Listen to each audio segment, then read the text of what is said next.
Bonjour et bienvenue dans cette nouvelle vidéo. Aujourd'hui, nous allons aborder le thème des coiffures à adopter pour les cheveux crépus en transition, mais pas que, nous allons aborder le thème de la transition en général. Alors, tout d'abord, qu'est-ce qu'une transition? Quand on a les cheveux crépus, le cheveu naturel pousse à l'état crépus, à l'état frisé. Ensuite, on peut faire le choix de modifier durablement la texture de ses cheveux. Ça peut passer par des agents texturisants, des défrisants, des waves, des lissages brésiliens, etc. Tous ces traitements chimiques vont modifier la texture de vos cheveux. Donc, une fois que vous allez appliquer ces traitements sur vos cheveux crépus, vos cheveux auront une texture différente, moins crépus, voire lisse. Par contre, ce qu'il faut savoir, c'est quand vos cheveux ils repoussent à l'état crépus. Ils ne vont pas repousser raides. Le traitement chimique est uniquement efficace sur les cheveux qui ont été traités. Donc, vous allez vous retrouver avec des cheveux crépus à la racine, toutes les nouvelles repousses, et des cheveux texturisés, voire raides sur les longueurs, tous les cheveux crépus que vous avez traités chimiquement. On parle de transition quand on a une partie des cheveux qui sont défrisés, texturisés, wavés, assouplis, et une autre partie à la racine qui est naturelle et donc du coup qui se retrouve être crépus, voire frisé. Donc la transition, c'est l'étape qui va vous permettre de faire pousser au maximum vos cheveux naturels pour pouvoir par la suite couper les bouts défrisés pour avoir une chevelure complètement naturelle. Et justement, le fait de couper toutes les parties défrisées, texturisées, ça s'appelle un big chop. Donc pour résumer, l'idée c'est qu'on a les cheveux qui poussent en mode crépus, on peut les défriser, les texturiser, ils deviennent raides. Quand ça repousse frisé, crépus.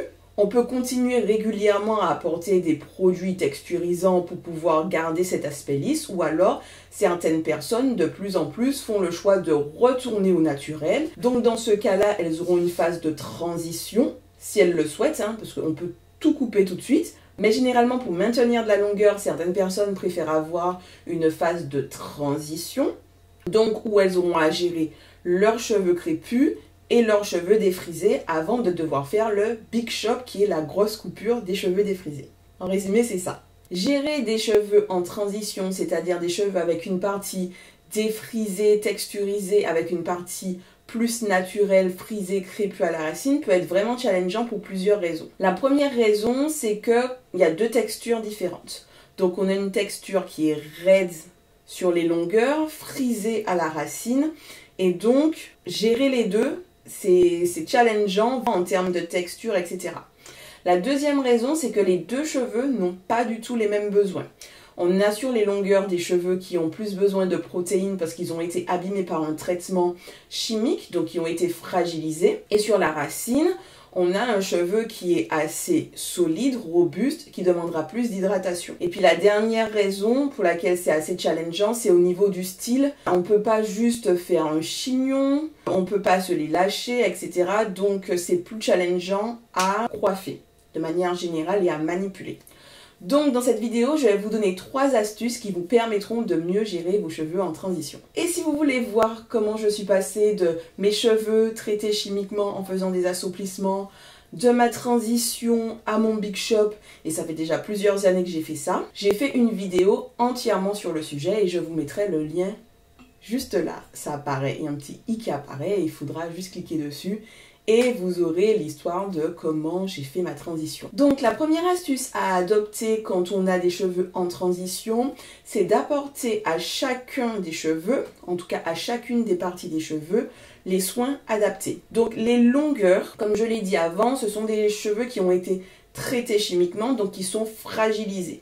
Donc il faudra régulièrement apporter des soins en protéines à ces cheveux pour pouvoir les renforcer et éviter qu'ils se cassent. Il faudra apporter des soins hydratants aussi pour maintenir l'hydratation, mais les soins protéinés, ça sera une grosse base importante de vos soins à apporter sur vos cheveux défrisés, texturés. Par contre, sur la racine, généralement, on a des cheveux qui sont fortifiés, en tout cas qui ne sont pas fragilisés, et donc ils auront besoin de moins d'apports en protéines. Si vous apportez trop de protéines aux cheveux crépus qui sont déjà renforcés, ils vont se retrouver plus durs et plus difficiles à coiffer et plus difficile à manier, on va dire. Donc sur les racines, il faudra privilégier en priorité des soins hydratants. Moi à l'époque, ce que je faisais, c'est que quand j'appliquais mes soins pendant ma période de transition, j'appliquais mon soin hydratant sur la base, sur les cheveux frisés, et sur les parties crépues, j'apportais mon soin protéiné. Des fois, j'apportais un soin hydratant partout, des fois, j'apportais un soin protéiné partout aussi, mais l'idée c'est qu'il faut pouvoir faire la différence de temps en temps entre la partie crépue et la partie défrisée et apporter des soins différents à la partie crépue et à la partie défrisée. Ensuite, la deuxième astuce, c'est qu'il faudra limiter au maximum les manipulations. Pourquoi? Comme je l'ai dit, les cheveux seront crépus à la racine, ils seront raides sur les pointes et les longueurs, et donc du coup, au niveau de la partie où il y a le cheveu crépus et il y a le cheveu raide, là on parle d'une zone de fragilité.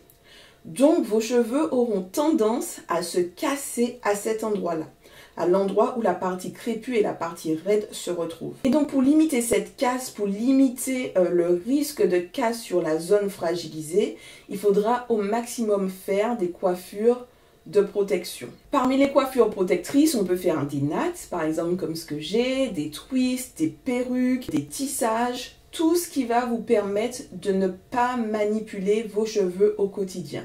L'idée, c'est que on manipule les cheveux le moins possible, et quand on les manipule, on fait très attention à apporter des soins spécifiés à chacune des zones et on fait attention à cette zone de transition, notamment quand on démêle. Et la dernière astuce, c'est tout simplement de couper les cheveux défrisés.